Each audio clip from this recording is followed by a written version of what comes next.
think I'm doing all this right. Michael will have to to correct me. He's always good about that. Okay.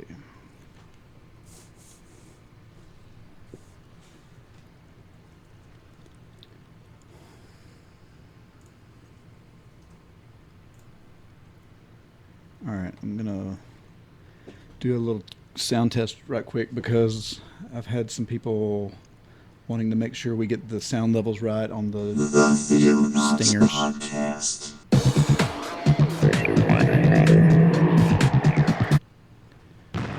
Check. Okay. Looks like we're good. Oh, wait a minute. Brothers and sisters, come together. I'm gonna need that one. So. The Pope is here. Is that Mandy? No. It sounds kind of like her. It's what's funny is that's a serious thing. Like, oh man, like someone wrote this in honor of the Pope. Totally thought that was Mandy, like messing around. That's funny. Okay, let me edit that one just a little bit and turn it down.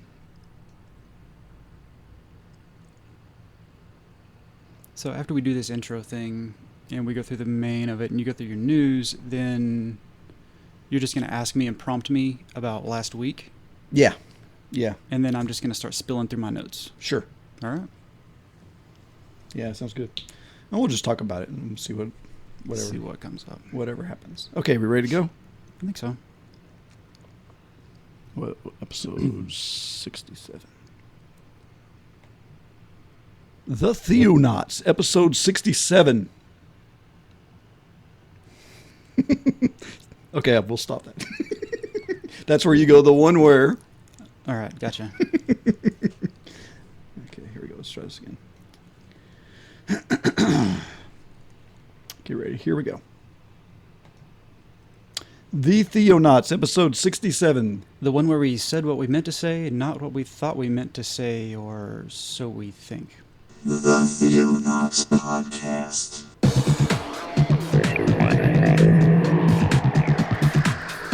Christian news from around the globe. In the beginning, God created the heaven and the earth.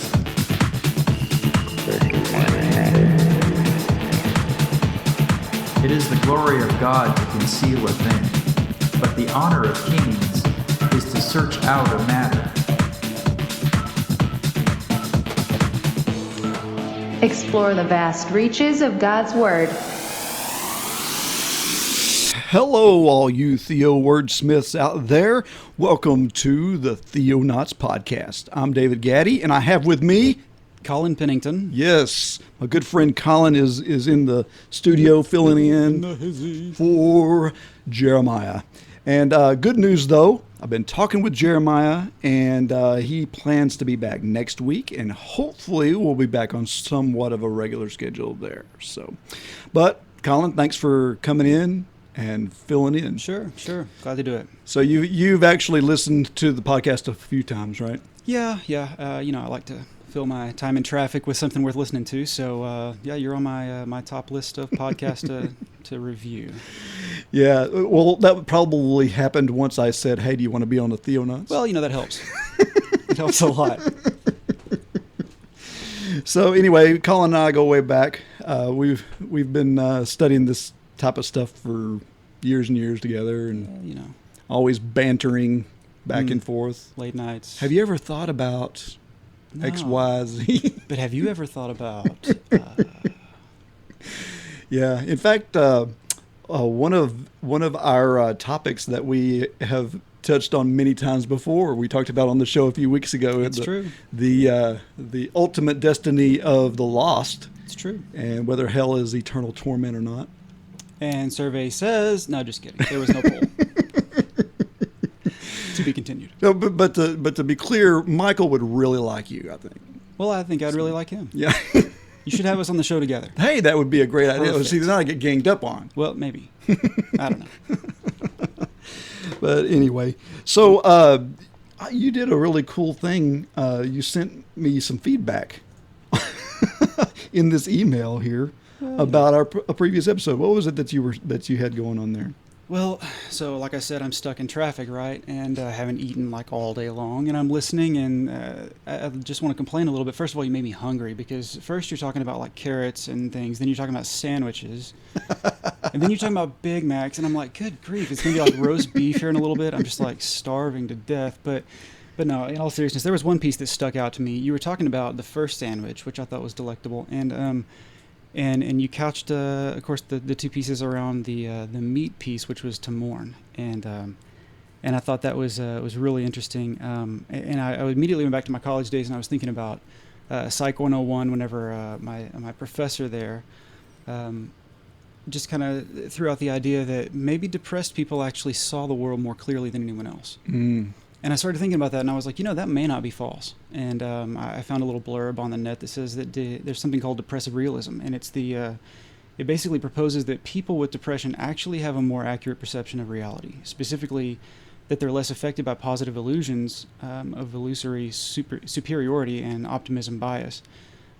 Studies by psychologists Alloy and Abramson in 1979 and Dobson and Frank in 1989 suggested that the depressed people appear to have a more realistic perception of their importance, their reputation, their locus of control, and their abilities than those who are not depressed. And so I started thinking about, what it meant to be a mournful person and one who would actually recognize being kind of down in the dumps-ish, so to speak. I think that a lot of times, especially in America, we get this popular I'm giddy because I'm high on life and the world is my oyster kind of thing. And Right. and we come across people who are actually pretty real with themselves about where they're at in life. And we think, oh man, what's wrong with you?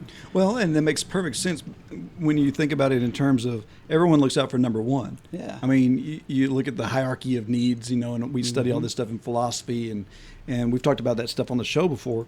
And it's like everyone is focused on themselves. That's where they're always focused at. And your ego is a big issue. And I guess if you have a pessimistic outlook, somewhat less of an optimistic one, it brings you kind of back to center, I guess. Sure. Yeah. Well, So- and I think that the people who don't have this I'm going to call it a meek outlook or bleak outlook, so to speak, I think that they're maybe focused on the wrong things, and myself included. I think most of the population included. I thought this was interesting because it was kind of sandwiched. This thought was sandwiched between what you called the meek breads. Additionally, I thought it drew an excellent point with the practice of seating Shiva, or Shiva, as you called it.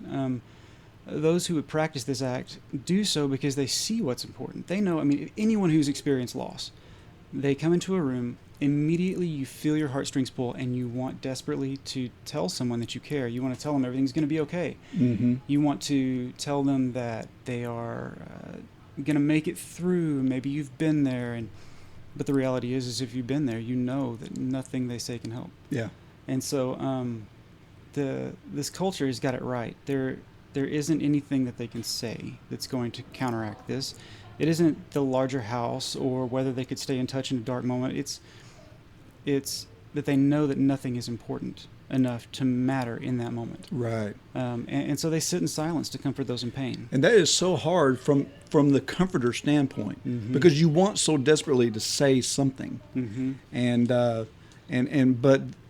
if you talk to anybody, I know like when we had Kevin on the show and was talking about depression and that sort of thing, he brought up a good point, and he was like, I don't want to hear someone tell me that they know what I'm feeling. Because nobody knows what I'm feeling. Sure. You might be feeling something similar. You might have gone through something similar, but you're not feeling what I'm feeling. Sure. And to say that is offensive whenever you are there, whenever you have that. Well, it can go the wrong direction. Right. It can just go the wrong direction. Well, because- look at Bildad and company when they opened their mouths in front of Job. It was like, well, you were doing fine when you weren't saying anything. everything was going great, then you opened your mouth. Yes. Yeah. So, but isn't that interesting though that sometimes, when we say something, it doesn't come off how we meant it. Right. And irony much? I don't know. What are we talking about today? Yeah. Isn't it interesting that sometimes we say one word and we mean something entirely different, or maybe someone tells us something and we completely miss the point because of the wording they use. Right. And so that's great segue into what we're going to be chatting about today. Well, let's go ahead and do a little news.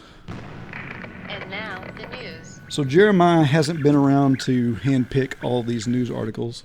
So I have someone, a listener, Meredith Neal, actually sent me a link to this news article. It's more of an editorial type of social article by Relevant Magazine. I thought I would read it because I thought it was really cool, because it kind of gives us an idea about what people think of us as Christians, or what they think of Christianity in general, people that are kind of outside. What it was, this article is called The Theology of Google Autocomplete. Oh, lovely. So they say, we used Google's autocomplete function to see what questions people have about Christianity, and the results are concerning. In the last decade, Google has become so synonymous with looking for answers that to Google something is part of an everyday life for almost anyone on the internet with an internet connection. And thanks to an algorithm that tracks every search in history, the search engine is getting smarter with each individual query. This makes the autocomplete feature a weird look into the collective questions plaguing modern culture and the thoughts of the masses. So we decided to plug in a few faith-based questions and statements into the search field and let autocomplete, which tries to guess what you are going to type based on the volume of searches it's seen in the past, tell you what people are looking for. The results weren't always encouraging, but for Christians who are seeking to shape and influence culture, they can provide some interesting insight into the answers people want to know. A quick note about their methodology. We paused all of our personal settings so none of our past searches would influence the results. Also, we changed the location setting from our local, using the IP address of where we were, to showing the entire U.S. So, yes, they hacked. Google hacks. Lovely. So, on Christians, this one is the most discouraging. It seems that most people who turn to the internet for answers about the body of Christ mostly want to know why Christians are such a bummer. Hopefully, this is one area we can all be part of changing. It also seems Googlers are curious about Christians' bacon consumption. Huh. So the first screenshot that they included here says Christians are, and the first one that popped up was annoying. So all right, I tend to agree sometimes. Yeah. And the next one was, why are Christians? And the first thing that popped up was so mean. Okay. Okay. I can see that one too. The next one was, why do Christians? And then there the ones that popped up were fast, eat pork, pray, and get baptized. All right. So anyway, it kind of disconcerting. Why do they think we're mean? Why do they think that we're annoying? Well, maybe we're human. Maybe we are. Oh, weird. Well, and I think that a lot of times people don't know how to handle their faith.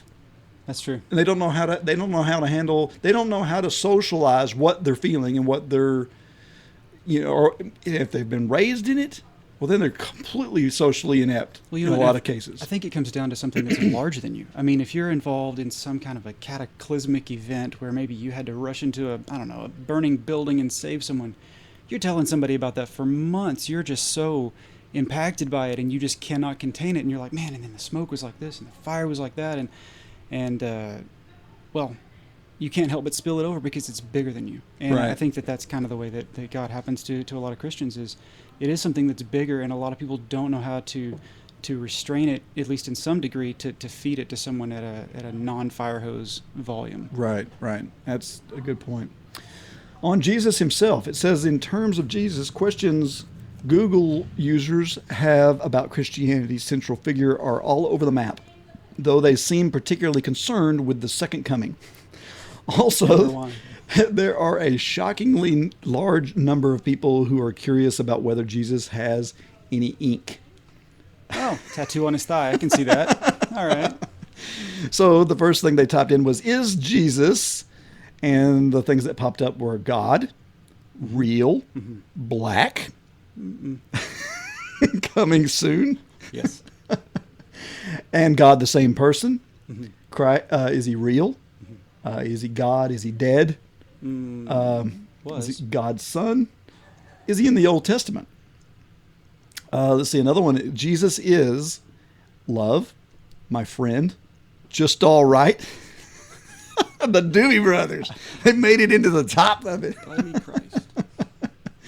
Jesus is coming soon. Jesus is my hero, is the answer, is Lord, is God. Another coming soon song, and Jesus is real. Does Jesus care? Does Jesus have a tattoo? I blame TV. Does Jesus have a last name? Is not Christ. Just that everyone should know. He doesn't have a middle initial of H I know, either. I was like, what's the deal with the middle initial? It's like Horace. And actually, there is some historical accuracy to the H thing, and it has been a while. Maybe Michael can remind me of this because I think he said something about it one time before. But if you go back, it goes back to I think Latin, either Latin or Greek, in the acrostics of Jesus is Son of God or whatever, and H is an abbreviation for one of the Latin or Greek words in this acrostic. Makes sense. So it actually has some historical background, but It's kind of cool. kind of out of context there. Okay, is Jesus coming soon? Coming back in 2015? Coming back in September of 2015?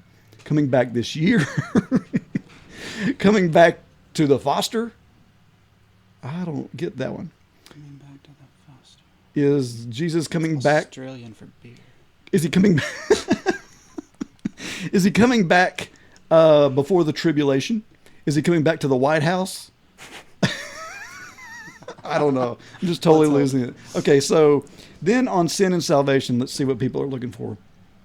Unsurprisingly, people seem pretty concerned about hell and what is and isn't considered sin. This could actually play into some of what we're talking about today. But the questions about how salvation is obtained may be a sign that desperate and prevalence of Christianity is how desperate and prevalent it is in our culture. The church needs to do a better job communicating some of our basic theologies. So they typed in, can I be saved? And these are what come up. Can I be saved after the rapture? So it's like, yeah, I'll just hold off. Warning flare and go. Can I be saved and still sin?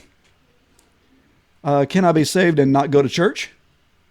Some of these have affirmative answers, but not necessarily. You don't want the affirmative to be answered. You know what I mean? Right. Like it gives the wrong connotation Sure. if you say, "Well, yeah." For sure, yeah. Yeah, so like a guy I used to work with, you said, yes, Christians could rape somebody and it's okay. I don't know if okay is the right word to use there. Yeah, I get your point. we can be forgiven. It's like, okay, well, I get that, but that doesn't mean you should start go raping people. Right. You know what this is kind of saying is that America's really just wanting to do the bare minimum here. Yeah, Yeah. that's what it kind of sounds like. Unless they change their IP address to somewhere overseas, which who knows. Yeah, because here's another one. Can I be saved if I continue to sin? Can I be saved if I committed adultery? Can I be saved and still go to hell? Wow. Okay. Well. Can I be saved from hell? Is it a sin? Is it a sin to drink? Is it a sin to be gay? Is it a sin to get a tattoo? The tattoos. They're on to this tattoo. That's a big nightmares thing. of It's like biblical Jesus proportion. had a tattoo. Is it a sin to eat pork? Is it a sin to gamble, to cuss, to smoke weed, to cut your hair, and to eat meat? So people are concerned All right. about, hey, can I just... Overall of how to behave, though. Mm-hmm. Yeah. It's interesting. Yeah. Am I saved? The very first thing that popped up was quiz. Ooh. Give me a quiz. I just want to know.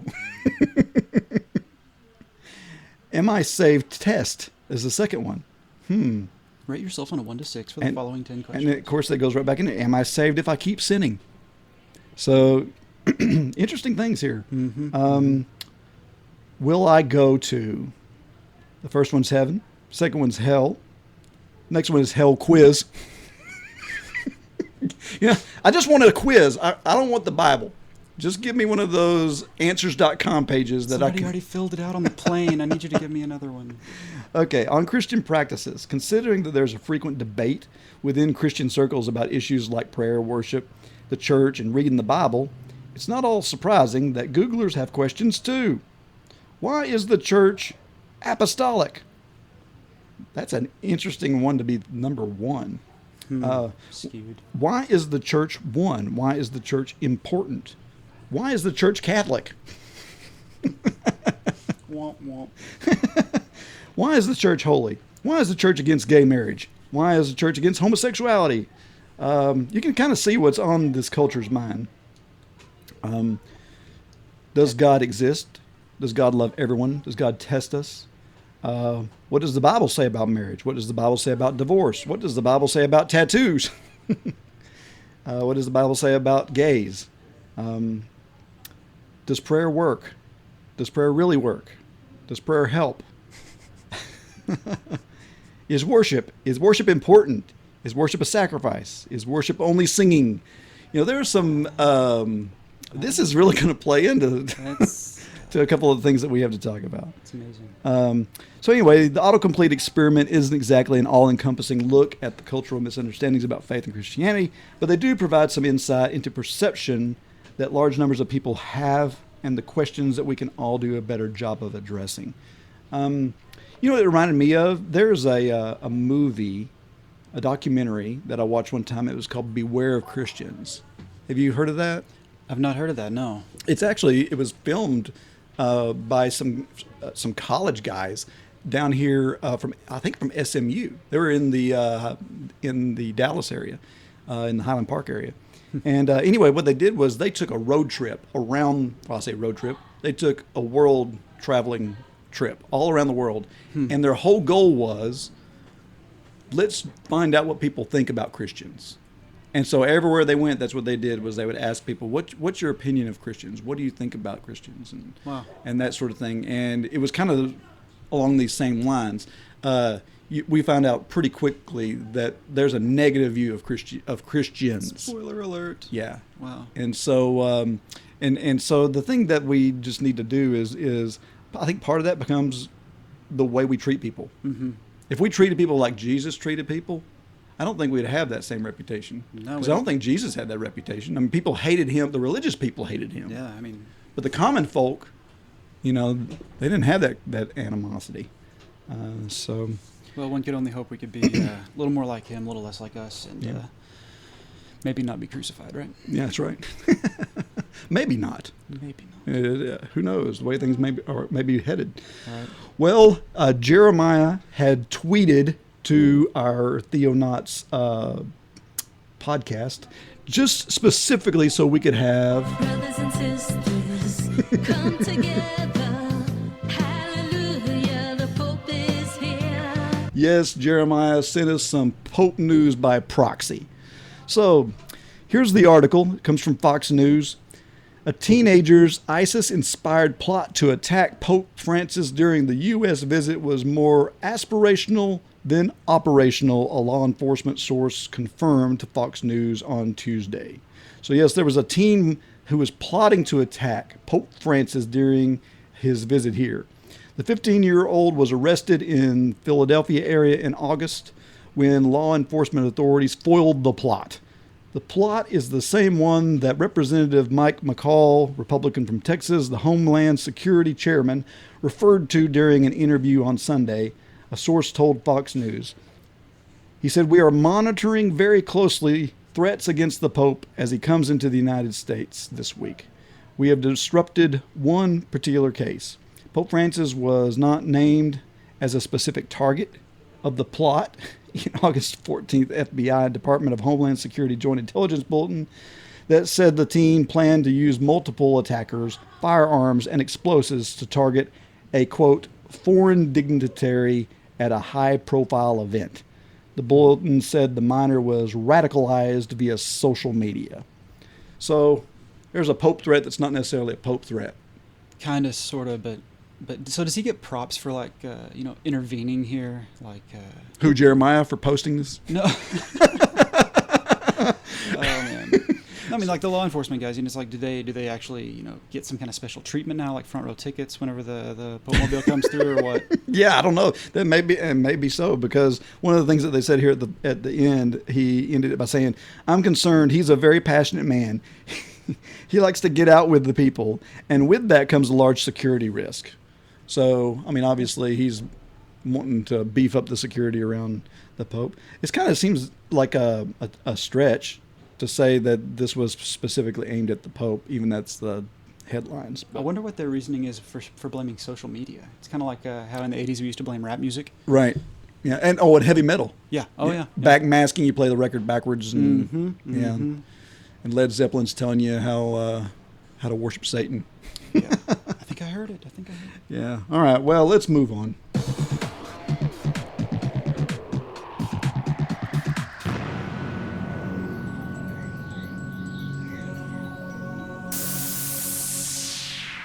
One of the things that keeps coming into my mind when we're talking about this topic is, you remember The Princess Bride? Still to this day, I've never seen that movie from start to finish. What? I know all the times that you guys have thrown that out and been like, you have to see this movie. I've just never seen it. I think I may even have the movie. I don't even, but yeah, I've never seen it. We got this there's one of the characters in the show is constantly inconceivable, And finally, the Spaniard says, "That word you keep using, I don't think it means what you think it means."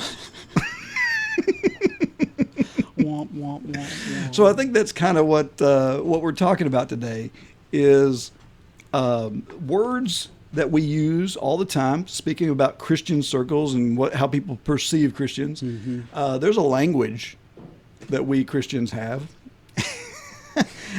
There's these words that are biblical centric words, that. Yeah, well, and it's not that you say we as in Christian circles use these words. I think the point we're going after today is that though we use the same words, we're not all talking the same language to begin with. That's true. And so, right. So even though we have our own language, we all speak very different dialects, and they don't mean the same thing. So, I would consider this to be a prevalent issue today. How can we communicate with each other if we don't even speak the same language? It kind of reminds me of the Garden of Eden. The snake's there. Right. We know the other two guys, main characters.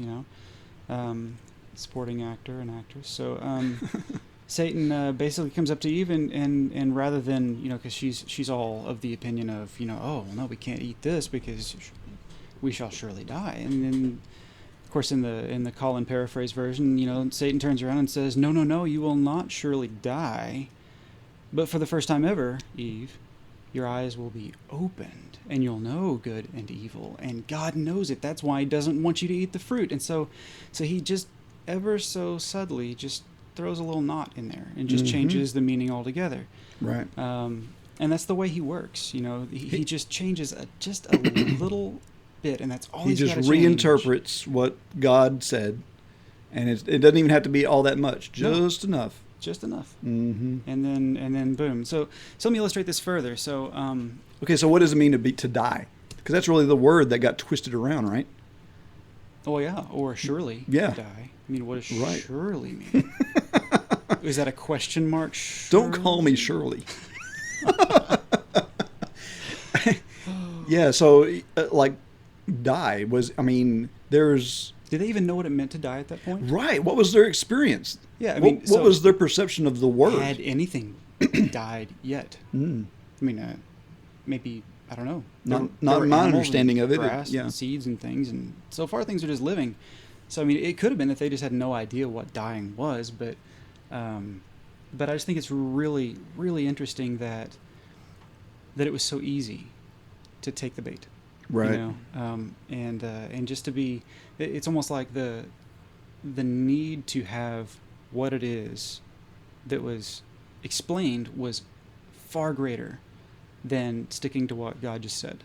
Yeah. And I think that some of the things that we read, I know you guys had the recent study over, Bible verses that get you kind of tangled up. Right. It's so easy to want something so bad, or for the Bible, you want the Bible to say something so bad that you just start looking so hard for it to make it mean what you want it to mean. Mm-hmm. And it's like I've told people before, the Bible doesn't need you Yes. in order to be true. And It's the, just true. the term that we wrap around that we've used a few times on the show is eisegesis. That's where you inject. Exegesis is what we're supposed to do. We're supposed to draw knowledge from the Bible, but what we do a lot of times is eisegesis, where we push thoughts into the Bible.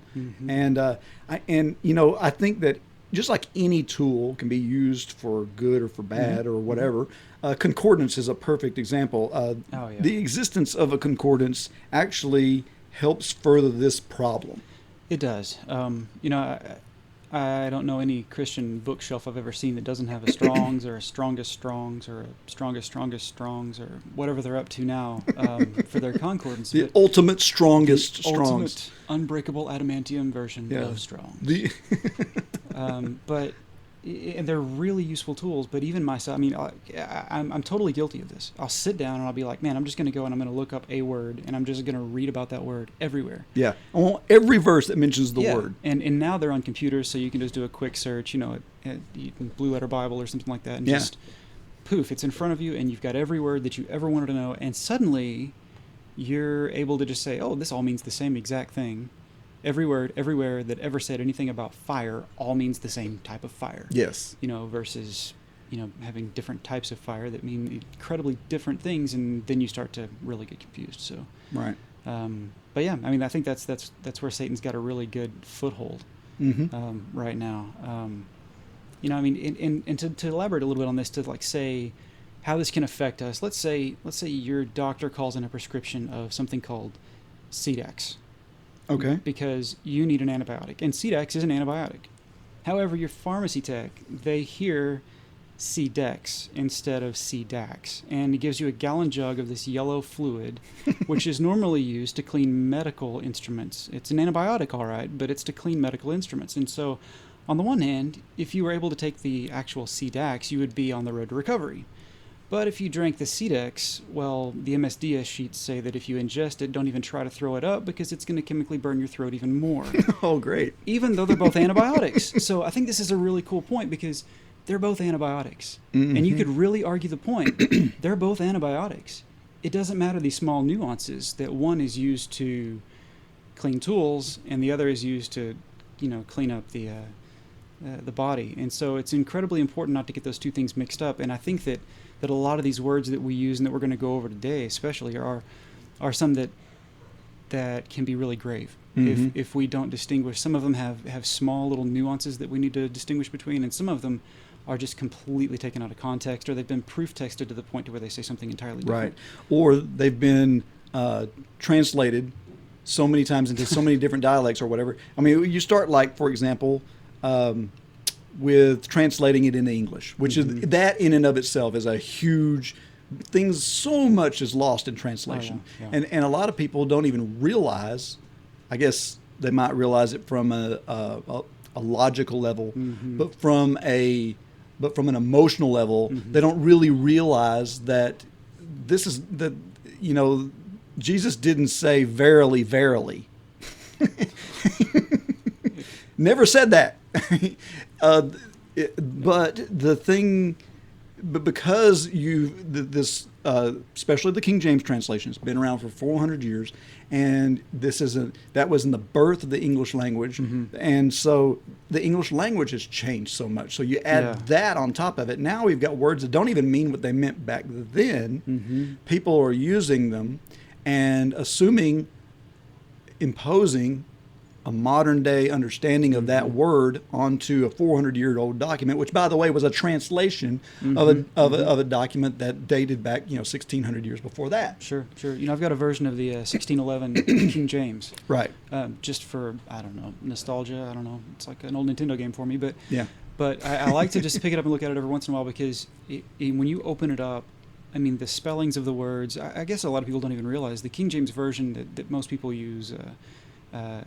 Nowadays, not the new King James, but just the King James version that most people use, has been so cleaned up from that original text. The words, like when you read a verse now, you might see the word, I don't know, thing, and and that word thing may be in a sentence 3 times, and it may be spelled differently 3 different times in the same sentence. And so that was one of the efforts that was put forth in the King James, was they went through and they actually cleaned up the spellings of these words. Right. And Now, part of that had to do with the fact that the King James translation is responsible in a large part for defining the English language, because it was an Anglo-Saxon thing, and it began to form. I mean, that's really one of the key texts that was used to create it. So it was perfectly grammatically okay to spell a word 3 different ways because you were doing it phonetically. And then people started cleaning it up. No, let's drop that E at the end. We don't need that. Right. Exactly. Or the F's and S's or V's and W's, and I mean, just the fonts and stuff all Yeah. changed, and everything that sort of was thing. different. So yeah, it's just really interesting to look at that and to think, man, for me the hard thing was always to go through and find where the punctuation was, because in original scripture there's no punctuation. Absolutely no punctuation. And one of the most telling verses is where Jesus is on the cross, and he says, "This day you will be with me." And if, when you go through and you read that verse, pay attention to where the comma is and try and move it and see what happens. It's a fun game. All the listeners will love to go play it. I can hear the pages turning now. So yeah, just go and check it out. It's a pretty cool little trick you can do with a comma, and it is really interesting what it does. And it doesn't matter how word for word, quote unquote, your translation is. It's going to have thoughts of the translator in it. Yep. Punctuation is a perfect example. You can't punctuate unless you're understanding what you believe he's saying in this. I mean, so you have to interpret it and then write it down. Even if the words are closer to the original, there's still some lost in translation stuff that happens. So let's talk about some words that are often used by Christians and others as well, that may or may not mean what we think they mean now, and that sort of thing. Sure. One I'd like to start with is just the word church. Yeah. And I think we may have touched on this on the show before, but I just think this is a very interesting word, because the word in the original Greek language is ekklesia. And if you look it up in your Strongest Strongs or your Exhaustive Strongs or your Adamantium Strongs, it's going to say that that it means a called out people or an assembly of people. So you've got all these verses that use the word church. Now, what a lot of people don't realize is there was a big debate back then on this word, because before the English language, that word came into play long before the English language Was it Druid? did. Yes, it was Druish to begin with. The Druids used it because that was how they worshipped, was in a circle, and the word church actually means circle. And so whenever the Catholicism began to draw in the pagan influences and this sort of thing that it did early on after it became a legalized religion, they adopted this word to mean for their gatherings. It was church. And so the word church really has a Catholic, Roman Catholic origin, besides how the Druids used it. Now, whenever it became time stuff started being translated into English, the English speakers were using the word church to refer to Holy Roman Church and all this sort of thing. But you had this word ecclesia all throughout the text, which meant assembly. So some of the pioneers in English translation was like William Tyndale, who used the word congregation almost every time. Right. In the in his translation. You won't hardly ever find that word church in his translation. It is usually always congregation. Sure. And of course, it was outlawed to translate the Bible into English at that time, and he ended up losing his life over this whole thing. But when it finally came around to this King James translation, there was already a debate happening about how the word ecclesia should be translated. And those that were sort of on the fringe of this Reformation were wanting to use assembly because they didn't see themselves as part of the Catholic church. Right. But the Catholic Church wanted the word church used. I want to pull up one good example of why this is important to the Roman Catholics of the Middle Ages, and that is in Matthew 18. This is a passage about dealing with problems with brothers and it starts there in verse 15, and it says, I'm reading from the ESV, it says, "If your brother sins against you, go and tell him his fault, between you and him alone. If he listens to you, you've gained a brother. But if he does not listen, take one or two others along with you, that every charge may be established by the evidence of 2 or 3 witnesses. If he refuses to listen to them, tell it to the church. And if he refuses to listen even to the church, let him be to you as a Gentile and a tax collector." Okay, so the word church here is ecclesia. It means assembly, a called out group of people. However, when you read this with that word church in there, what comes to mind? The governmental portion of your Christian organization. Sure. And so that's what the Catholics wanted you to believe. They wanted you to bring your stuff to them for arbitration. So it was important that this word stay in there. However,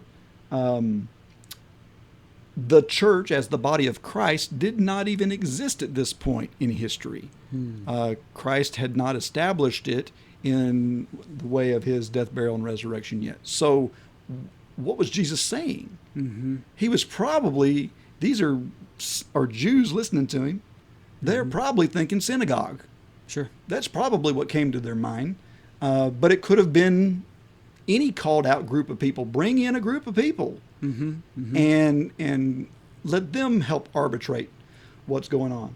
So that's why it was important. The Catholic Church didn't want this happening outside of their authority. Sure. So it was very big for them. And so a lot of people don't realize this, but the King James translators had been given instructions by King James himself that said everywhere ecclesia is mentioned, you must use the word church. And so that is why the word church exists in our modern Bibles today, even in these newer translations, because it has become part of our vernacular and it has become so ingrained that at this point you can't back it out. Sure. It's like Velcro or Kleenex. Right.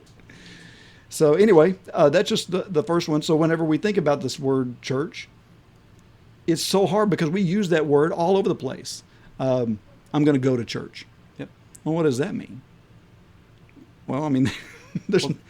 Then you've got things like, I'm going to take you to church. And it's like, what does that mean? You know?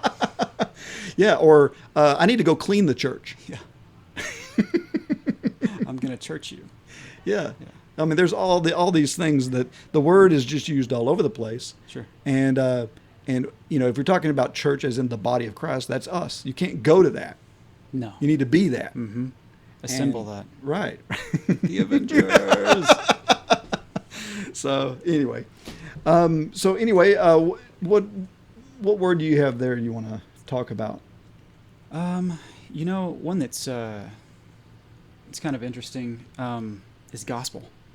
Yes. Okay. It's another big one. Yeah, I absolutely love this word, mostly because I didn't always know exactly what it was.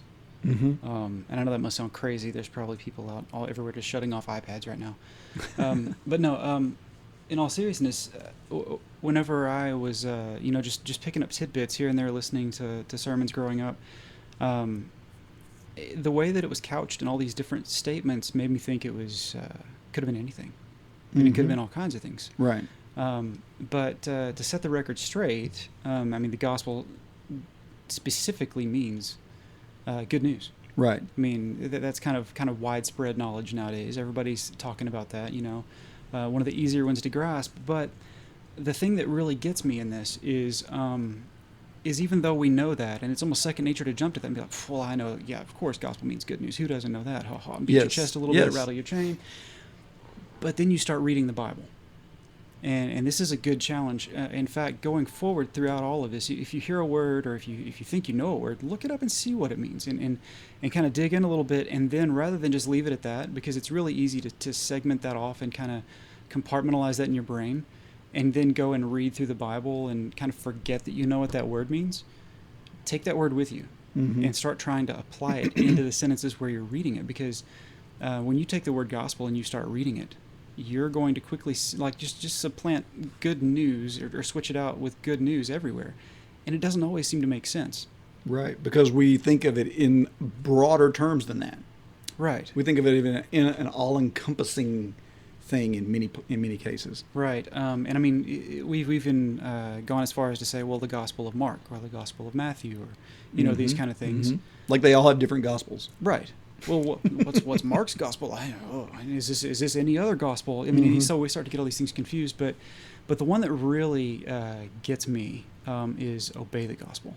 And so I take it at face value. If you have the gospel, let's say the gospel is good news, right? Because it is. Right. But let's just translate that a step further and say any form of good news. Let's figure out something that's good news. Like maybe you've got a friend who has cancer. They go to the doctor, they go through treatment, and they go through remission and all this, and now they're cancer free. That's great news. I mean, you're crying, your families are celebrating. This is just great news. And then somebody jumps in the scene and just says, "Obey it," and you're like, "Wait, what? I don't understand. How am I going to obey that?" Right. Extra, read all about it, obey it. It's like, I don't know. And so obey your thirst. And so it really changes for me from being the gospel, which is the hard word to understand, because simply that's just good news. But then what does obey mean? Right. And that hits hardcore with me because I like to be an obedient person. I like to be an obedient servant to God. I like to, I tend, even though I'd love to be a rebel and I kind of identify with that, I tend to be a rule follower, and I like to get things right and I like to get things perfect. My wife and I are working on a house right now, and she'll. Yeah, you're one of the most OCD people I've met. My wife would agree with you on one hand and probably disagree on the other, but yeah. So I like to be, I like to have the correct information at hand, and so then I'm thinking about this, and I'm like, well, now how do I obey the gospel? How do you obey the gospel? And how do you obey good news? Yeah, exactly. Yeah. How do you do that? And so I started looking into this, and the verse that comes to mind, of course, every time I hear the Bible, it's in King James Version, just because that's what I've heard all my life, and it's more fun to read it that way with the James Earl Jones accent. But it says in flaming fire, this is 2 Thessalonians 1:8. It says in flaming fire, taking vengeance on them that know not God, and that obey not the gospel of our Lord Jesus Christ. I mean, that's a showstopper right there. That's like throwing on the air brakes. We're stopping. Here comes the fire. What in the world? We're in danger here. And so... and what's everybody Googling? Exactly. Keep me out of hell. Exactly. Can I still sin? Can I have a tattoo on me? So how do you obey the gospel? And so what's interesting is to look at this. There's actually a word, and... it's actually the Greek. If you're one of those people who has one of those Strong's Concordances on your shelf, I'll do you a favor. It's 5219 is the coding number, but it's hupakuo. And it means to come to the door and listen to who it is. And that's not the only definition of God, of obey. Of obey, right. Of course, there is the traditional obey to fall under obedience. Follow a mandate. Yeah, right. Exactly. But there, this other definition is definitely there, and it's not even like a subset. It's actually an equal translation, an equal definition. To come to the door and listen to who it is, and this word is also the same exact word, hupakuo, is translated differently in different places in the Bible. Even in the King James Version, there are verses where it's translated into the word hearken.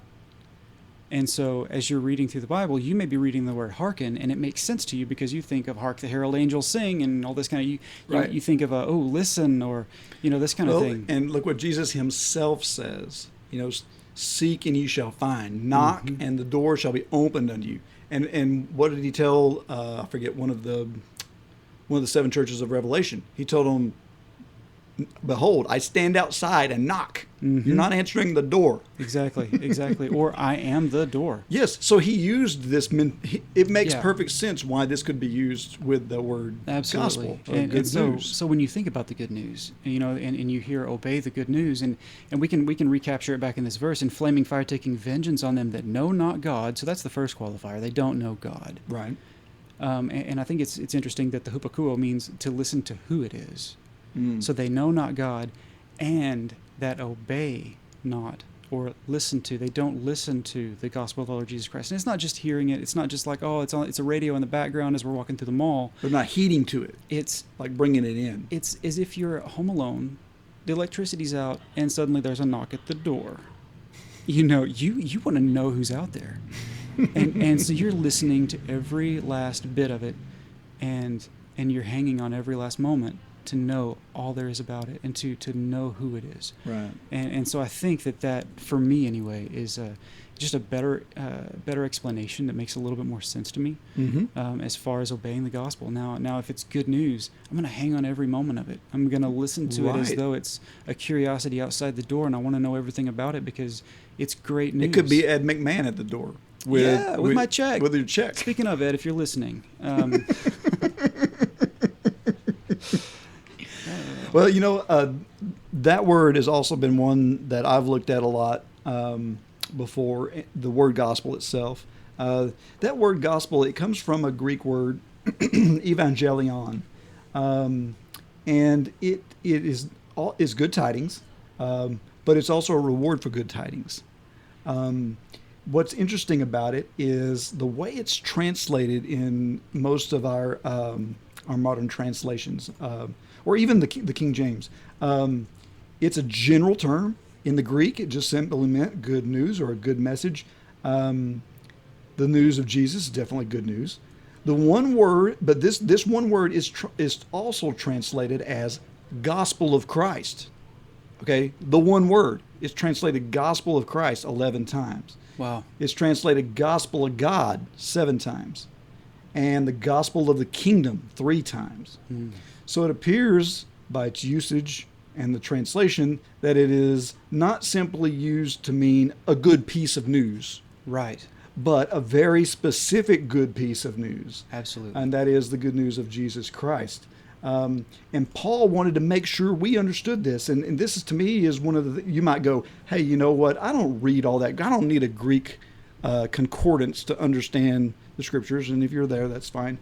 So let's look at the context and let's see what Paul tells us. Because if you want to know what the gospel is, he tells us without any doubt in 1 Corinthians 15, the first few verses there. And this is the ESV again. He says, "Now I would remind you, brothers, of the gospel I preached to you, which you received, in which you stand, and by which you are being saved, if you hold fast to the word I preached to you, unless you believed in vain.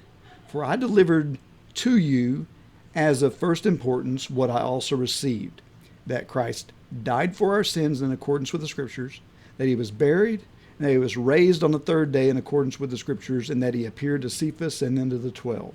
Amen. And I think I want to tack something onto that. That's probably something that may sound a little strange here, but it's in Matthew 26 in verse 6.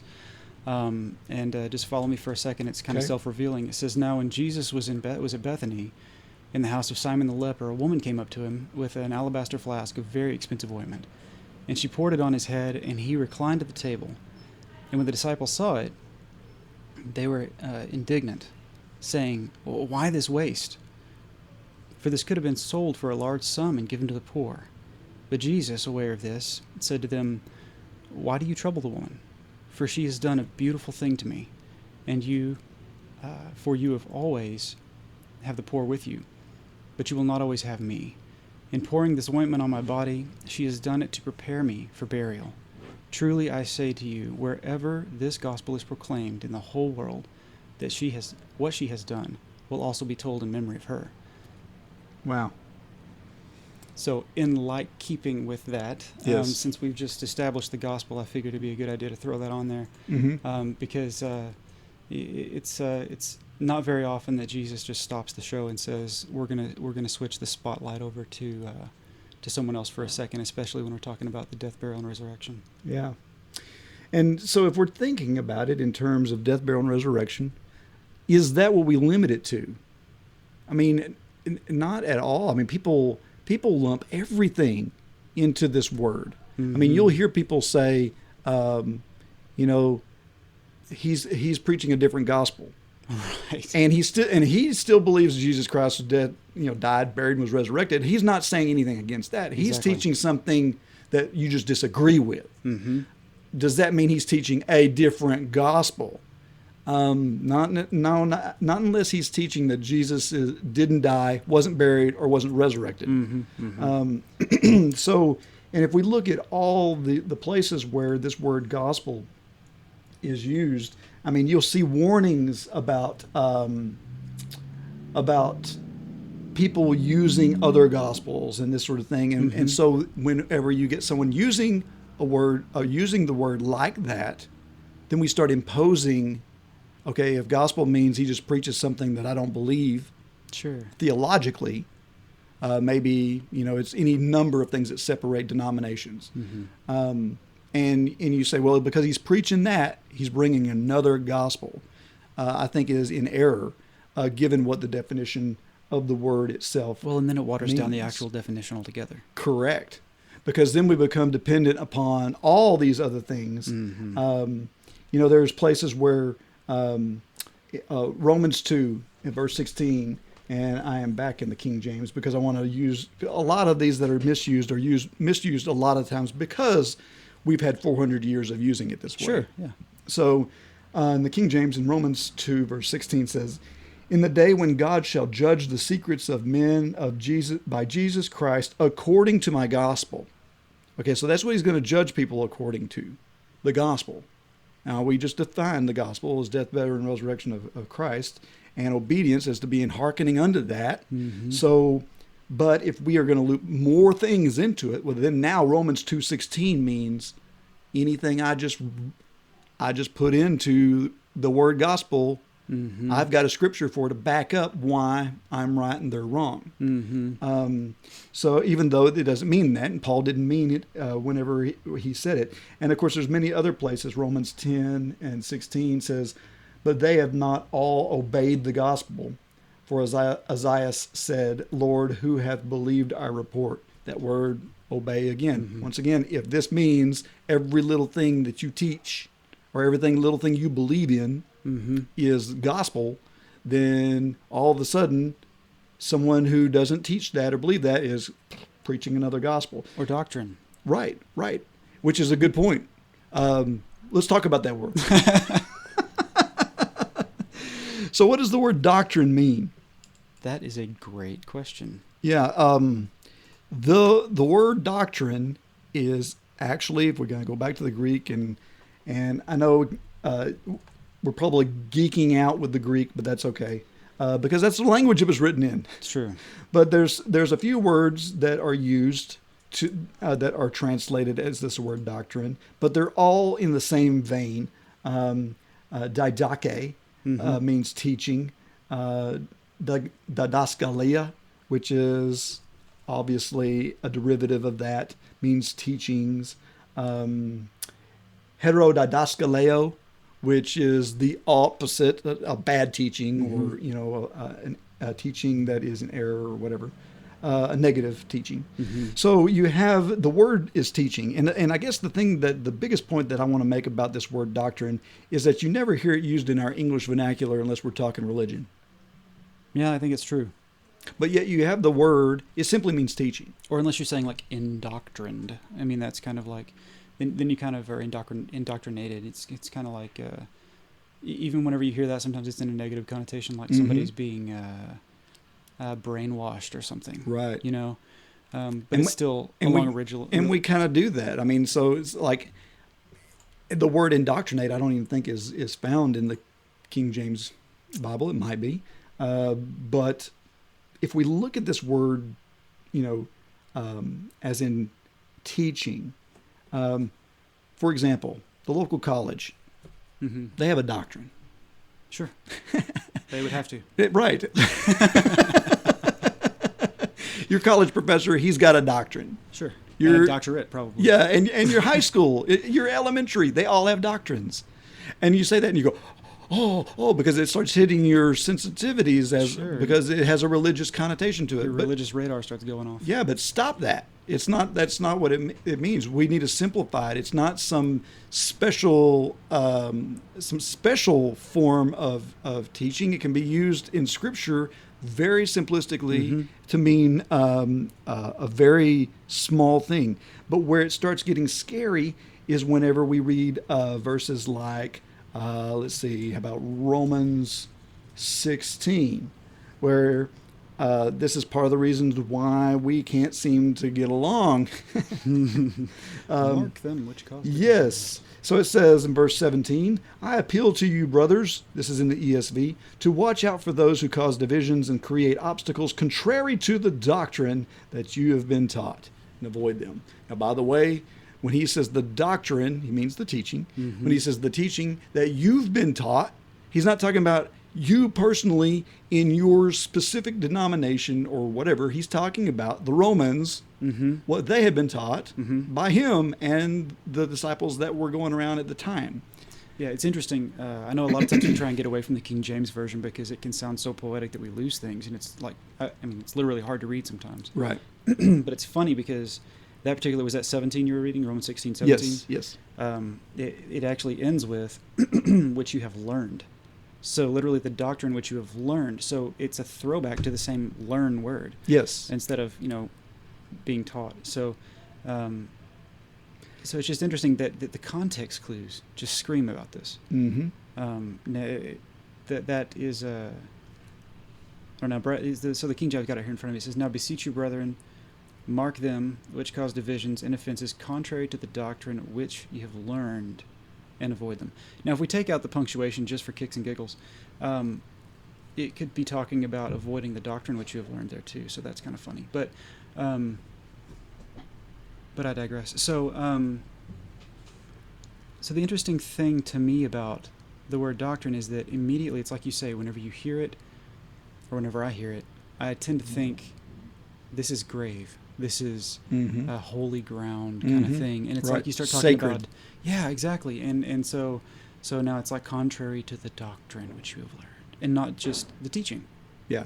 Yeah. And earlier, man, I'm trying to think. Jesus is talking about. Oh, that was this big old truck that just drove by. Oh, lovely. You see, I told So you. we're in North Texas, and he's headed for the river. Okay, so completely blown my train of thought here, but Well, this oh yeah, so it's Jesus whenever he's talking about his doctrine, okay. and he says it's not my doctrine, but him that sent me. Right. And so literally Jesus is referring to his own teachings as God's teachings. And now there is some reverence there because God's attached to it. Right. But it's like you say, I think I wouldn't be wrong in saying you could probably replace doctrine with teaching throughout the entire Bible and be just fine. Correct. Pretty much. And if we read it that way, it would have a different connotation to us simply because we wrap this sacred idea around the term. And so whenever you start talking about doctrines and the doctrine that's contrary, and at Acts 2 verse 42, this is whenever the church is just being created. I mean, this, when you've got this coming together and everyone is like communal and sharing everything. Right. And it says there in Acts 2 verse 42, it says, and they continued in the apostles' doctrine. Is that a different doctrine altogether? Which one do I? Yes. What do I believe? The apostles' doctrine. Whoa! I believe in Christ's doctrine. Is that one of them lost books of the Bible out there? Exactly. So you've got this. Okay, what's he saying? It's simple. It really is simple. Don't make it harder than what it is. Right. All it says is they listened to what the apostles were teaching them. Mm-hmm. That's really what it's saying. It's not saying that they adhered to some set of standards or some set of rules that were given to them that superseded anything they had known before. It does not make more of it than what it is. And of course, it ties in this whole idea. I mean, it ties in all kinds of things because, okay, let's talk about this. If you've got doctrine, what's false doctrine? I love it. I love it. So we're gonna drop it's just kind of like math. It's like you have doctrine, so now you're gonna drop the doctrine and add a teaching, and now you've just got teaching. Well, you're gonna add a false in front of doctrine, so you're gonna drop the doctrine and put teaching. Now you've got false teaching. Right. So but this is important because what we do is we get our connotation around the word doctrine, and then we throw this word false in there, and then we misunderstand, what that word is even, necessarily meaning. So, well, let's just talk about the word false then, and how and how the Bible uses the word false. Let's talk about the way the English language uses the word false. Okay. So it could be that your subject in the sentence is false. If you said You will not surely die. that's the one. Or you could say, you talk about it. Since we're talking about this, we'll leave it in Bible context. But in the English language, you say false teaching. Right. Is it the teaching that is false, or is it the fact that the subject matter is false? Right. Right. And so, I mean, if you extend that to teacher, false teacher, is it the actual person that is false? Are they not a real person? Yeah. Are they a person who is teaching a doctrine which is false? Are they? You can get all kinds of confused on this. Yeah. Is it that they have false motives? Is it they're not really a teacher to begin with, and they're substituting themselves and they're a fraud? They're not a true teacher. Yeah. They're not a true teacher. So I mean that's the you were talking about earlier. Translating things into English isn't always easy. Right. And so when you get words like false, that you would think would be Boolean, either true or false, it's not exactly black and white like that. Well, and I think part of part of the problem is that we've got so many versions of Christianity that whenever we read all these verses that are warning us against false teachers, false doctrines, false whatever, we immediately think about that guy we disagree with over there. Right. Instead of thinking about the context of what it was 2,000 years ago when this was written. Sure. What's he talking about? Because obviously there wasn't these flavors weren't here. Baptist, Methodist, Episcopalian, Pentecostal. You didn't have all those things Exactly. back then. And so obviously they weren't talking about that guy down the street who has a Christian belief, but it's slightly different than yours in some way or the other. They're talking about the Gnostics. Right. Yeah. So there's this drastic difference in what they were addressing and what we normally address. Let's look at Matthew 7. This is still Jesus on the Sermon on the Mount, but it's near the end of the sermon. In verse 15, he says, "Beware of false prophets who come to you in sheep's clothing, but inwardly are ravenous wolves. You will recognize them by their fruits. And grapes gathered from thorn bushes, or figs from thistles? So every healthy tree bears good fruit, but the diseased tree bears bad fruit. A healthy tree cannot bear bad fruit, nor can a diseased tree bear good fruit. And every tree that does not bear good fruit is cut down and thrown into the fire. Thus you will recognize them by their fruits." Now, Jesus starts this warning talking about false prophets. Okay? Now, we think of false, are we thinking incorrect? So he's teaching a wrong thing. He's teaching... Well, let's talk about prophet for a second, just so Okay. we get that established. In this sentence, what is he talking about? Is he talking about just a person who came to share something that's futuristic? Or is he talking about someone who came to share truth? Or what is it here? Well, in their mindset, they're thinking prophets as in Isaiah, Ezekiel, these guys. And so a prophet would have been someone with a direct line to God. So what I'm saying is coming from God. Okay. And so false prophet but if you were going to define it that way, could be defined as someone who doesn't have a direct line to God but says he does. So Okay. that's kind of how I see it. That's kind of how I see it, what he's saying here. And it makes sense in the context of what he's saying, because what does he say this guy does? Mm-hmm. Well, he dresses himself up like a sheep, even though he's a wolf. Right. Now, what is a wolf's intentions in a flock of sheep? Lunch. Yes. And here we are talking about food again. He does not have good intentions. This is not the guy in the church down the street that disagrees with you on a small little thing. This is a guy who has evil intentions. He goes into this with the idea and the desire to destroy. He's an evil man. That's what he wants to do. He wants to tear these people up. He wants to cause problems. That's Sure. his whole goal. Well, in the King James Version, it actually uses the word ravening. Yes. It's not even just like a friendly, oh, that's a cute wolf, look, take a picture. It's like ravening wolf. He's starving to death. Yeah, exactly. And so obviously, where does Jesus go? How can you tell? How can you tell that this is a wolf? Well, you examine his fruits. Okay? Imagine that. So instead of just saying, well, that guy disagrees with me, why don't you look at his fruit? Mm-hmm. Is he generating fruit in the name of Jesus Christ? Is God's name being glorified by the work that's being done by somebody? Mm-hmm. So you can't label them as something that Jesus is calling evil here if he's generating good fruit for Christ. Mm-hmm.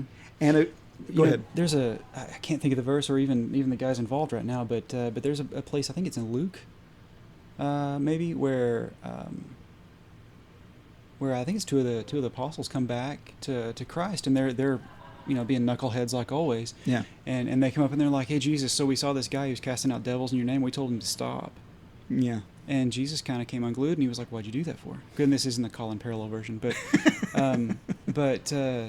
he's like, anyone who's doing this in my name is not against me. He's for me. Right. And so I think that echoes directly over to what we're talking about here, is in the fruits of the thing, Mm-hmm. And they had the same problem in that day. Men who were talking with Jesus in his circle had the same problem in identifying this. Oh yes, it's because it's human nature. Sure. We're exclusionary, kind of by default.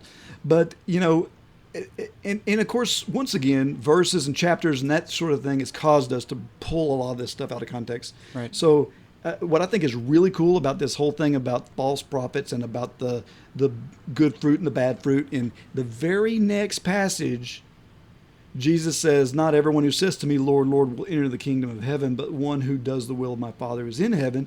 On that day, many will say, Lord, Lord, did we not prophesy in your name and cast out demons in your name and done mighty works in your name? And then I will declare, I never knew you. Depart from me, you workers of lawlessness. And that is such a perfect way to explain that verse, because you can take that. That can be a joy killer. Mm-hmm. That can be like Is that me? Yeah. Am I this person? I think I believe. Do I really believe? And I mean, I've been guilty of thinking those things. It's like I think any good person would want to examine themselves like that. Right. And so you can literally get caught up in that, and it can cause some pain. Mm-hmm. And but that verse right there, if you just read the context of it, obviously is saying there are people who will be calling upon him, Lord, Lord, in that day, but maybe they're doing so for alternate motives. Right. And how I understand this, given that he was just talking about these false prophets and this word false, meaning not honest, Mm-hmm. that what these people saying, Lord, Lord, have we not prophesied in your name? They're liars. They're not honestly saying, we did all this good stuff and we're trying and was it not enough? That's not what's happening. Exactly. They're lying and they're saying, no, we were doing it too. We were doing it too, when they weren't. Right. And Well, they were, but they weren't. or they weren't in heart and spirit. There was Exactly. no love there. There was no whatever. I didn't know you. Exactly. And that's the whole thing. Having a relationship. So in a like manner, the word true is often misused as well.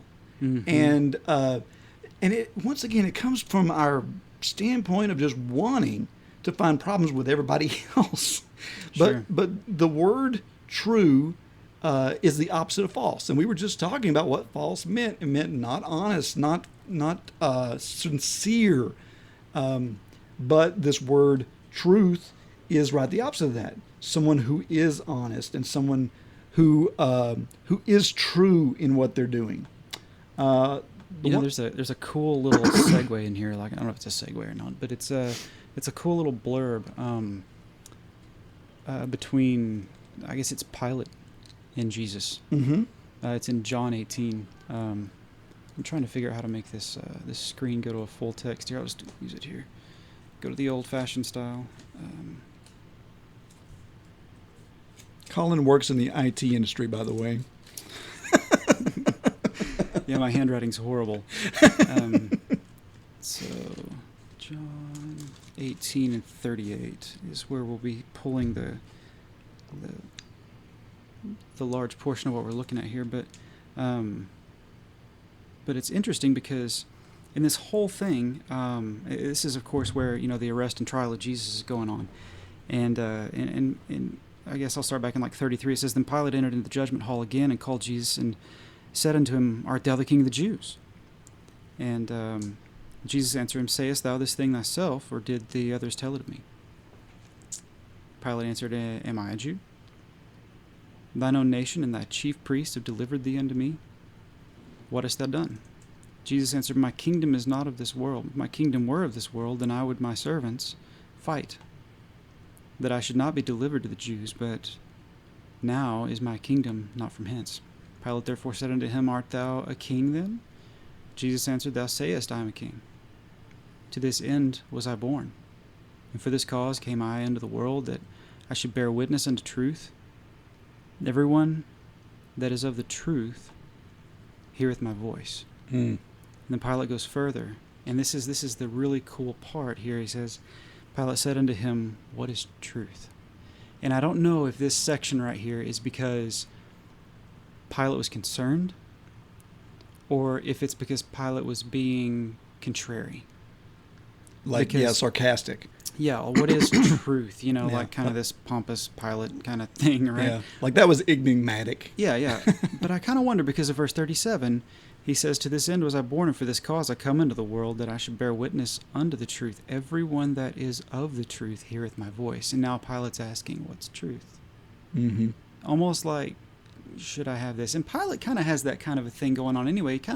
He straddles the road here. Yeah. He kind of wants to let him go, and then kind of can't. Yeah. And thus Jesus said, because he can't afford a riot amongst the Jews, and he really can't afford to wrongfully kill this guy. Sure. And I think it's really awesome here, because Jesus basically just takes all that off of him anyway, because he's struggling with it, and Jesus is like, don't worry about it. Even if you could, you couldn't. Right. It's not your will. It's not in your wheelhouse. This is above you and beyond you. And he even points out at one point, he says,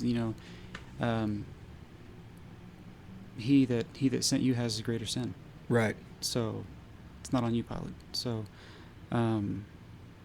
Pilate, even at that point, asking the question, what is truth? Truth. And of course, Jesus had kind of answered that by saying, those ones that are of the truth will be the ones that are of his kingdom.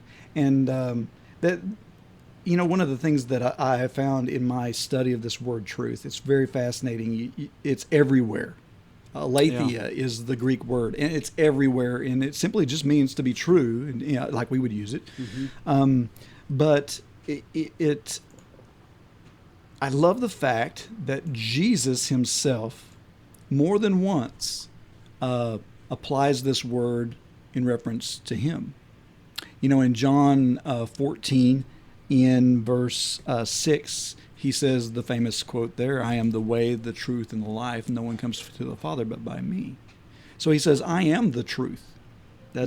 So he labels himself as the truth. In his prayer a couple of chapters later, he's praying to God, and he was telling them, sanctify these followers of mine with truth. Your word is truth. Mm-hmm. Okay, so God's word is truth, and there's a double meaning there. Mm-hmm. John writing this, what does the word mean? Logos, what does it mean? Right. Well, in the very first chapter, John uses it as a reference to Jesus himself. Mm-hmm. You could read it, Jesus is the truth. Mm-hmm. In that same, and sanctify them, that's to be made holy. What do you make them holy with? Make them holy by me. Make them holy with me. I'm the truth. Mm-hmm. And so I think a lot of the times, we were just going through and plugging the word Jesus in, For like every other word in the Bible. everywhere you saw the word truth, and see how it reads. Sure. It's pretty amazing. There's some homework for you guys out there to do. Is, just see how that New Testament reads whenever you put Jesus' name in place of the word truth. The one last thing on truth that I'd like to bring up is in John 4, verse 23, where Jesus is meeting with this woman at the well. And this is Michael's favorite passage in the Bible. And so hopefully I don't destroy it. But he says there that there will come a time when the true worshipers, so there's that true worship, will worship in the Father in spirit and in truth. Mm-hmm. Now, if you do a poll across people and ask them, what does that mean? Like, You got to have it right, brother. Yes. You better get it right. Almost any denomination, and they'll tell you that word, spirit, okay, we know spirit, But you don't. get the hands up. But truth is what does truth mean? And everyone seems to interpret this to mean correctly, worship in a correct fashion. And I don't think that's what Jesus meant. If that's what Jesus meant, he did her a disservice because she went away and he didn't explain what that correct method of worship was. And I want to point out something really interesting about this verse is that this is like a changing of the guard as far as worship goes. Mm-hmm.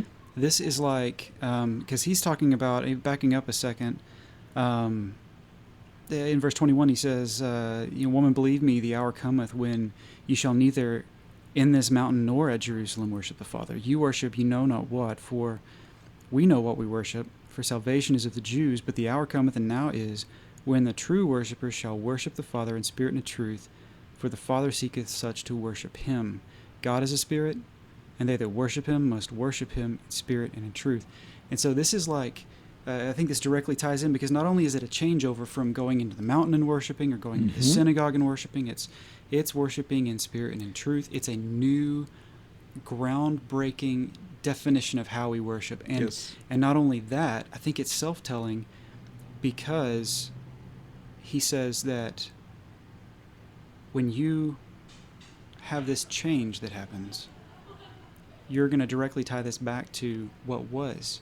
Mm-hmm. And you're going to remember what was. He even references, he says, there was a time when you did these things. You went into this. And now if we look back to those who went to the synagogue and worship, did they worship falsely? Many times. Did they worship incorrectly? And what's really interesting to me, it's kind of like the Old Testament versus the New Testament. In fact, it's actually that. But whenever you go in and you look at all the rules to follow, and all of everything, if it wasn't explicit in the Old Testament, it wasn't meant to be explicit in the Old Testament, because they had rules upon rules for everything.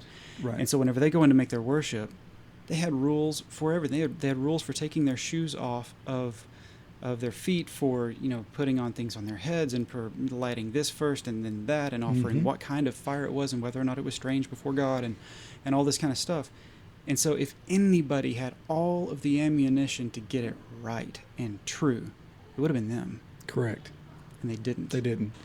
And his whole point there is that it's going to happen differently. He's actually making the point against what everyone takes it to mean. Right. Exactly. Because what he's saying is the place is insignificant. Sure. You're not even knowing what you're worshiping. Well, she knew what she worshiped. She worshiped God, right? Yahweh. She worshiped the same God, but he's told her, you don't know what you worship. Mm-hmm. In other words, the place is your God. Yep. The place is more important than the Father. And the Father is a spirit. And that's why he needs you to worship truly. Exactly. Worship in honesty. Mm-hmm. And what did he get onto him over and over and over again in the Old Testament for? Isaiah, Micah. I mean, all these places where he says, I hate your sacrifices. I hate the sounds of praise you make unto me. I just wish that you would shut the doors. I think it says in Micah, would somebody shut the door to the temple, please? Fat on rams and bullocks. I'm sick of it. And why is he sick? These are things he told him to do. Yeah. but the problem was they weren't doing it truly. Exactly. They were doing it while they were worshiping Moloch and everybody else. Sure. So he was like, you know what? Don't even bother. Yep. And I need people that'll do it truly, who really love me. And so I think that is the whole context of that. A couple more I want to cover before we get out of here, just because they're big ones. But in terms of heresy, is a word that's used a lot of times, and it's in the scriptures a few times, and so not to overly dwell on it, but I think that it's one of these words that got misunderstood very early on, and it's been so misunderstood for so long that now in the English dictionary, if you go look it up in the English dictionary, it means something totally different than what it meant in the Greek whenever it was used. The one verse that I want to look at is 1 Corinthians 11. Now this is of course Paul talking about their assembly and their Lord's Supper and all that sort of thing. But I want to look there in what verse? 17. And I'm going to read it in the King James because that's part of where this word heresy got its definition. So in verse 17 it says, "Now in this that I declare unto you, I praise you not, that you come together not for the better but for the worse. For first of all, when you come together in the church, I hear that there are divisions among you, and I partly believe it. For there must be also heresies among you, that they which are approved may be made manifest among you." Okay, so this word heresy, if you look it up in the modern day dictionary, it's going to say a false teaching or a teaching that goes contrary to the church. That is the Catholic definition of the word. That's not what it meant in this time. In fact, it's not even a fully translated word. It's a transliterated word. The original Greek is heresis. That's the word. There was no formal, at the time of the King James translation, no formal word to use to translate it, so they left it. And so this word heresy became to mean this concept that a teaching or something that is against the church. And that is not what he uses it for here at all. In the original Greek, it meant a separation, a sect, a party. Okay, so for example, in Sadducees or the Pharisees. Exactly, Sadducees, Pharisees, Christians, all those were heresies. In fact, the word heresy is actually used in a couple of other places in a good way. When Paul says, "I am of the Christian heresy." Dum, dum, dum. It says sect. It gets translated as sect for whatever reason there, but it's the same Greek word. So here, what this verse means in light of that context, he says he's griping at them because they've divided. And he says there's divisions among you, and I partly believe it, for there must also be factions or parties among you, so that those that are quote unquote approved may be made manifest. So you may know who's right and who's not. Is that not what we've done throughout Christian history? Right. We've divided up so we know who's right and who's wrong. Sure. And but what it meant was a division. And so that makes verses that talk about heretics and the one that we read of in Romans 16, they all go hand in hand. It's talking about not true Christians, not people that are truly following Christ. It's talking about people who are factions, or partisans. They want a following of their own. I think it says there in Romans, they are trying to fill their own bellies. Right. They're not interested in getting along with others. They want their own following. And so those passages that talk about heretics, so people will say, "Oh, that's a bunch of heresy." Well, that's a misuse of the word. But it's one of those, it's very hard to back out because it's so ingrained in our thinking. But just know that if you find a verse that uses the word heresy or heretic, it's not talking about someone who is teaching false teachings or teachings in error, but it's talking about someone who is trying to divide. That's what their goal is. Right. And so, for example, the person who says, well, I'm going to create my own group because I disagree with you. Exactly. That's a heretic by the true definition of the word. And if you look at the treatment of the heretics, like a true heretic in the Bible, it actually is a little more aggressive than most other types to watch out for. You know, whenever he says be on the watch for a heretic, he's like, yeah, it's after the second time reject or something like that. Yeah. So it's a little more serious because it's a little more detrimental. Well, yeah, because if a divisive person is going to stay in the midst, he's going to divide. Exactly. So the idea is get him out of there before it divides. Right. It doesn't mean create a division because of him. Exactly. It's get him away so you don't divide. Right. That's the whole point. The last one I want to look at, just because of it's a big one, is faith. The word faith. Now, how could we misunderstand the word faith? Well, I don't know, David. What faith are you of? Exactly. I don't know. It's probably not the same faith you belong to.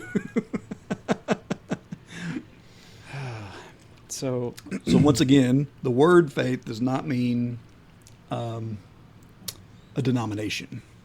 No, and Or a group, or rarely does anything mean a denomination. But to better understand faith, I've always found it was easier to attack things backwards. For some reason, my brain works like that, I think. Okay, you're a backwards thinker. But I think it's easier to get to faith and understand it because faith is really abstract. But to go with something that we can tangibly use, like belief. Yeah. So, I don't know, you may remember the old Massimo shirts, like seeing is believing, and Yes. walk by faith and all this kind of stuff, right? So, and in fact, a lot of culture today just says, well, if I don't see it, I don't believe it. If it's not recorded, it didn't happen, and all this kind of stuff. And, Right. and so we kind of have an understanding of what belief is, Mm-hmm. just based off of how widely it's used. To believe something is to believe something, and to buy into it, to understand it, to accept it, to acknowledge it. You believe, and what's really interesting is there are instances where people will throw up opposition to verses which are very key, and I mean, take John 3:16, probably one of the most popular verses worldwide. Mm-hmm. And if you take the word believe out of that verse is just weightless. Right. And you take other verses like what Mark 16:16, where he that believeth and is baptized shall be saved. So you take believe out of that, and it's just weightless. Mm-hmm. And so then you jump over to fun verses like James. Was it James 2:17, 18, somewhere in there? Yeah. Faith without works. And Well, I was going a step further with the devils believe and tremble, right? And so Yes. now we're just like, we're going to have things oozing out of our ears here because we can't comprehend how something can believe and not be saved. Right. So how can a devil believe and not be saved? And I think the answer is probably somewhere in the neighborhood of faith, Mm-hmm. because I honestly, Meaning faith and belief aren't necessarily the same thing. the same thing. Yeah, because let's say, for instance, that you take belief, you take the devils, for example, and they recognize Jesus. Mm-hmm. I mean, all throughout the New Testament, whenever you see a possessed person and Jesus walks up, they freak out. Yeah. You know, Have they're mercy like- on us. It's like, whoa, are you here to kill me now? I thought I Right. had a few more days here, Right. Jesus. There's a pig over there. He looks like, can you just throw me in that and I'll run off the cliff, and we are many. They never even hesitate when the king walks up. They know him. Mm-hmm. And it's not a matter of having to close your eyes and believe that Santa Claus is real kind of belief. Right. It's they know he's real. They believe because they know him. And I think that they know him because they're on the same plane. Yeah. I mean, it's just like if you lived in a country, you know who the president is. You just know that information. Right. It's commonplace to you. But with these demons, they don't have to have faith Right. because they have other methods Just of knowledge. getting to believe. And for us, unfortunately, we have to have a way to believe. We can't just simply believe. We have to have something to build that on. And we have to have, because we can't actually physically see Jesus. Right. He doesn't come in and heal us anymore. He doesn't touch our garment. We're not able to touch his garments and be cleansed of leprosy or whatever. We don't have that. And so we have to have something. And if he told Thomas, blessed are you for being able to touch me and believe. Right. But more blessed are those that will not see. Exactly. But still believe. And so if we just had some kind of a proof, or maybe some evidence or a substance or something. Yeah, like in Hebrews. So, well, and that brings us into, of course, the word hope, which is one that we didn't cover in our list here, but we could have, because we read hope differently than the New Testament does. But it says that faith is the substance of things hoped for. Okay, and the evidence of things not seen. Right. So, first off, the word hope, we'll just quickly touch on that. It does not mean something wished for. Exactly. Hope is a foreknowledge of something. You are certain of it. You're waiting for it. Exactly. It's an anchor to your soul, as another part in Hebrews tells us. So it says it's the substance of that. It's the substance of what makes you so sure that it's going to happen in the future. Absolutely. It's a foreknowledge. And one word that you rarely hear associated with faith, but I think should be associated with faith even more so than belief, and that is the word trust. That's good. Because you trust in this knowledge. You trust in what the Bible's telling you. A good example is, and this has been used, this is a story that's been used before in reference to understanding faith. There was a tightrope walker named Blondin, who used to do all these huge tightrope tricks, all over the place, travel around doing. And he was at the Niagara Falls, and he had a tightrope stretched across Niagara Falls, and he would get out there and walk across the tightrope, and he'd go all the way across and back, and everyone's cheering, et cetera, et cetera. He gets a wheelbarrow, and he puts the wheelbarrow onto the tightrope, and he walks across the Niagara Falls with this wheelbarrow. And he comes back, and everyone's cheering, and yay, Blondin, you're so great, and all this. And he said, he looked at a little 10-year-old child who was there, and he was like, you want to see me do it again? Do you think I can do it again? And he was like, yeah, I think you can do it again. He was like, well, I'll tell you what, jump in and let's find out. And he's like, no. And that shows you the difference between belief and faith, because the child made this, I believe it. I believe you can do it. Absolutely. But I'm not willing to get in there and go through the trial with you and have enough trust in it that you're not going to drop me into the falls. Right. And that's, to me, the major difference between faith and belief. Well, whenever Jesus comes back, we're not going to need our faith. We're going to see him. Correct. I mean, he's going to be. It's not going to take a lot of trust to know it at that point. No, at that point, you're going to kind of every knee shall bow, stuff starts to hit and click, and so at that point, everyone will know, everyone will believe, and it will be apparent. Right. And so that's kind of where faith hangs out. And there's a lot of these verses that throw us for a loop. One of them being, 1 Corinthians 16 and 13, which I'm going to read it in the King James just because it sounds so eloquent. As always. Watch ye, stand fast in the faith, quit you like men, be strong. Okay, so stand fast in the faith. Now, what is that saying? Well, if quickly, just for a second. If we start looking at what is going on here, of course he's telling them goodbye. He's ending his letter, and like he does in a lot of these, he tells everybody remain faithful, persevere. Correct. He's not saying, now whatever your little group is, your faith is, versus that guy's faith over there, you be strong in yours and you don't quit, and that's not what he's saying. He's saying you're going to have trials. Yeah. Okay, you need to keep strong in this trusting belief that you'll be carried through it. And so you have all these passages that read very much like this about keeping the faith. That simply means staying faith. The word faithful also has this connotation. We always read the word faithful like it means obedience, like a dog. Well, he's a faithful dog, Sure. or whatever. Well, he's a faithful servant. Well done, good and faithful servant. What does that mean? Does that mean, well, that servant was very obedient? It could be, but not necessarily. That's not really what I believe the context of it is saying. Is that he's trusting. That was the parable of the talents. The ones who trusted him were the ones who invested, the ones who weren't scared, the ones who went out there in the world and they became part of it. And the to funny thing make about things that story, happen. the funny thing about that story is the first guy, bless his heart, we got to throw that in there because we're going Bless to his little heart. we're going to talk about him. He didn't do anything wrong. Mm-hmm. He did what 90% of America would do, especially given the current economy. We'd take the thing and bury it in our backyard. He didn't take a chance on it. Right. He didn't invest it. He didn't use it, but he didn't blow it.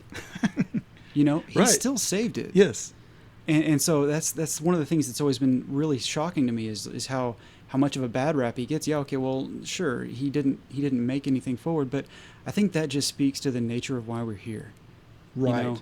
Right. We're given so many things from God, and we could take them and we could bury them, and we'd be just fine. But whenever we are freed from our sin, whenever we are freed through the ability to have faith and to believe in Christ and to obey the gospel, And we're trusting with it. when we put all of these things in motion, we don't have to worry about ourselves anymore. Mm-hmm. And therefore the risk is gone. Yes. We're now freed up, free from bondage, free from sin, able to invest Outside ourselves. Exactly. Right. And pay it forward Mhm. and move out of that box. Right. And that's why Jesus said those who have been forgiven much love much. Whenever he was talking to Simon the Pharisee, that forgiveness comes with this love. That love goes out of you. If you're so focused on your own salvation, you're never going to get anywhere. You're going to be focused only inwardly. But finally, one thing about faith, about being faithful, obviously Revelation 2:10 is a popular verse, be faithful unto death and I'll give you a crown of life. Read the context. Yep. He's saying there's all kinds of problems going to come. It's going to be a mess out there. There's the world against you, but be faithful, be trusting, be full of faith until death so that you can receive the crown. And even God himself in 1 Corinthians 1, verse 9, it says, God is faithful, by whom you were called. Okay, now wait a minute. Does that mean God is obedient? No, it means God is trustworthy. And that's what he's saying. Be trustworthy. You're wanting to be like God. You want to be faithful like him. Sure. Well, an amazing study. It went on a little longer than I thought, but The guys at work were all taking a poll on how long I could talk. So yeah, you get me and you both in the room, and it could go all night. it's true. Well, it has. Yeah. Oh, you guys got time? Just kidding. I said, yeah, just kidding. Well, the Theonauts are part of the Great Commission Transmission Network, using new media and social networking to go into all the world and to proclaim the good news to everyone. To find out more or to partner with us, visit us at gctnetwork.com.